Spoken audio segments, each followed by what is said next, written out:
시청자 여러분 안녕하십니까? 헬로티비 뉴스입니다. 7호선 복선화와 8호선 연장은 의정부 지역사회의 수건인데요. 최근 조세일 의정부시 의원이 지역 철도 이슈를 현실적으로 접근해야 한다고 지적하고 나섰습니다. 조세일 의원 연결해 자세한 이야기 나눠보겠습니다. 의원님 안녕하십니까? 네, 안녕하세요. 조세일 의원입니다. 네, 최근 시의회 5분 발언을 통해 지역 철도 문제를 언급하셨습니다. 특히 7호선 연장 복선화 추진을 두고 사실상 불가능하다고 강조하며 현실적인 대안이 필요하다고 지적하셨는데요. 무엇보다 가장 큰 이유는 이미 공사가 상당 부분 진행됐다는 거겠죠?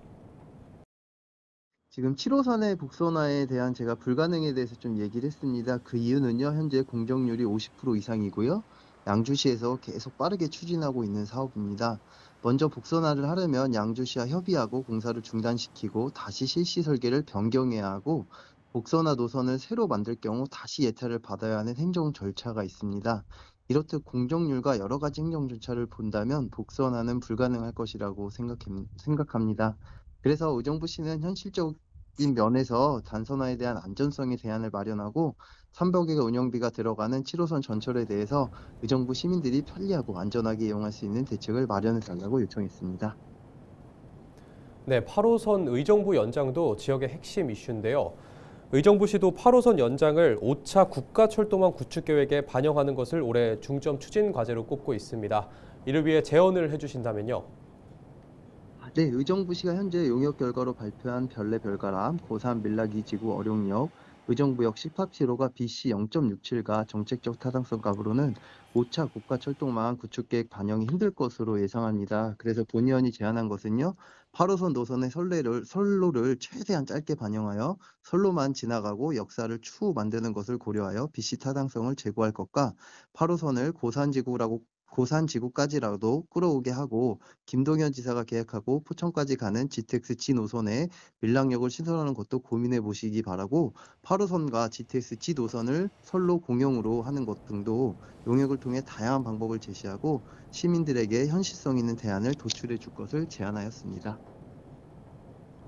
네, 마지막으로 의정부시 대중교통 개선 방안에 대해 한 말씀 해주시죠. 의정부시는 아직까지 대중교통 체계 시스템에서 많이 부족하다는 생각이 듭니다. 광역버스, 일반버스, 마을버스 내 노선 체계의 정리가 필요할 것으로 생각되며 경기도 버스 종공제가 시행된다면 배차 시간부터 노선까지 의정부시 자체적으로 구상해야 하며 현재 의정부시는 84개의 노선이 있지만 마을버스는 권역별로 경전철과 지하철역을 계속 순회하여 역사를 내려주고 일반 버스는 버스 노선을 조정하여 효율성 있는 노선 정비와 광역버스는 출퇴근 시간대의 배차와 10개의 정류장밖에 서지 못하는 점 등의 여러 가지를 고려하여 대중교통 시스템에 관하여 개선하여 시민들이 편리하게 대중교통을 이용할 수 있도록 해야 할 것입니다. 네, 오늘 말씀 여기까지 듣겠습니다. 지금까지 조세일 의정부시 의원이었습니다.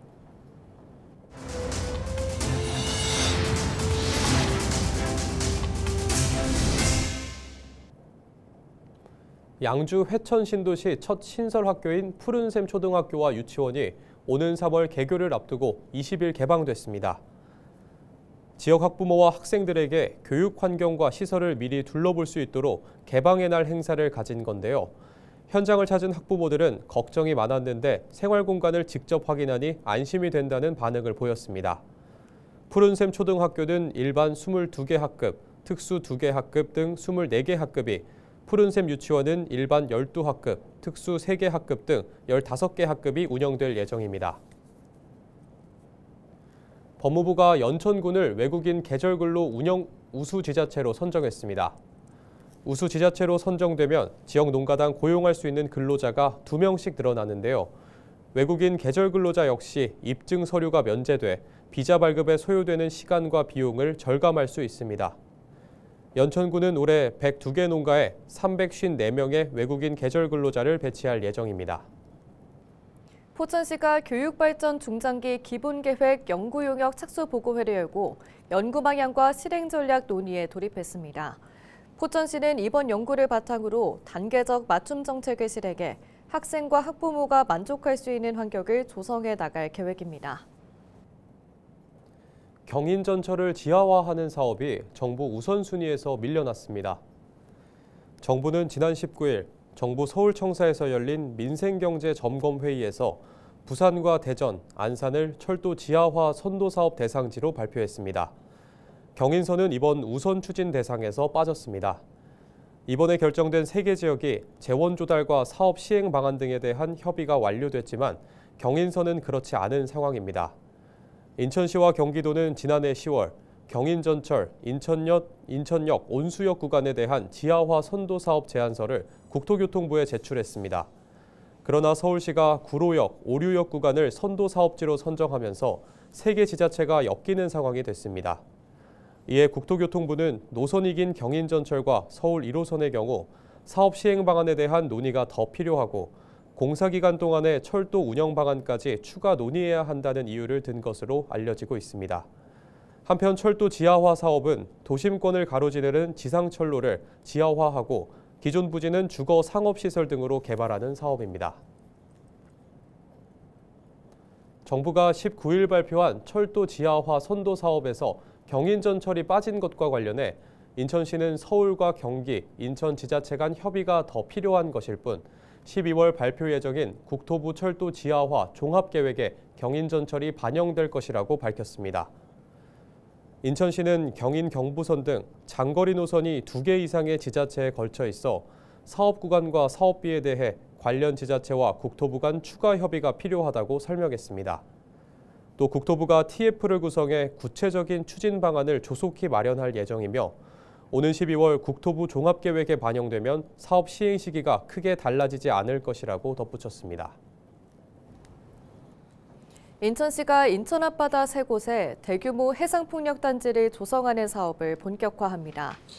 시는 하병필 인천시 행정부시장을 비롯해 문경복 옹진군수와 이용조 한국중부발전사장, 조동암 인천도시공사사장, 이주호 인천테크노파크 원장 등이 참석한 가운데 산업통상자원부 공보사업인 공공주도 대규모 해상풍력 단지 개발 지원 사업 추진을 위한 업무 협약을 체결했다고 밝혔습니다.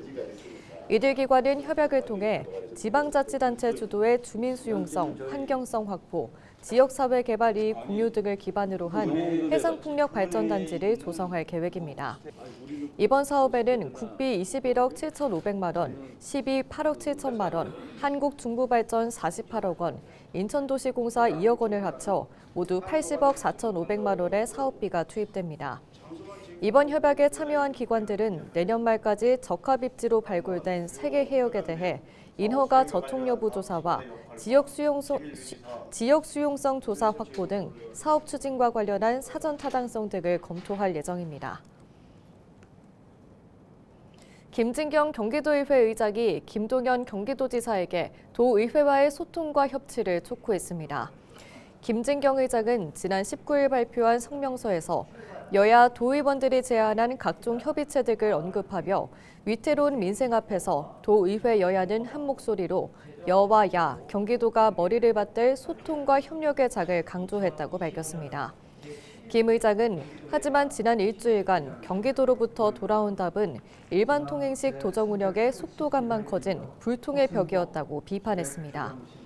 김 의장은 이러한 일련의 과정에 경기도 의회와의 협의는 보이지 않는다며 경기도정은 한 사람의 결단으로 이끌어가는 것이 아니다고 강조했습니다.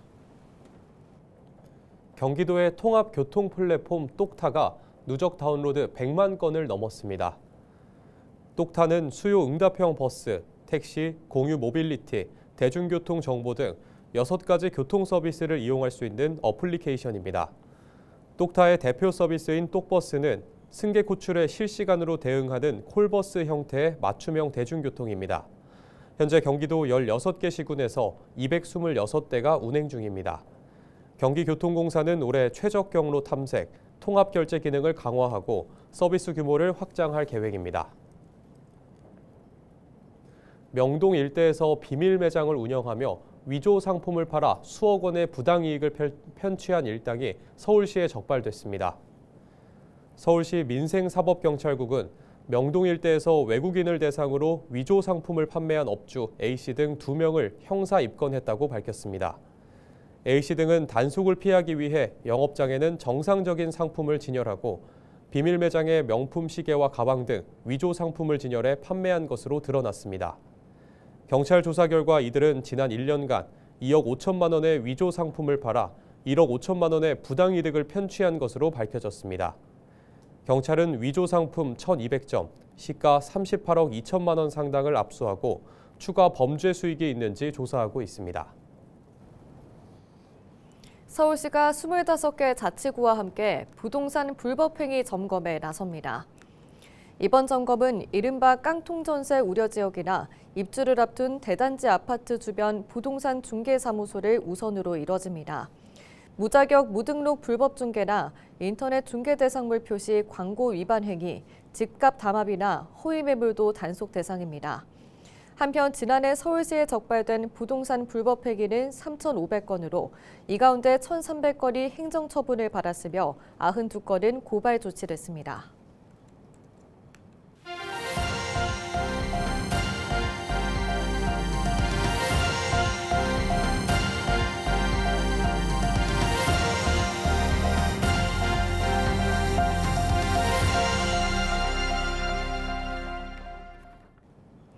최근 대형 건설공사장에서 발생한 화재와 관련해 서울시가 건설공사장에 대한 특별 안전점검을 시행합니다.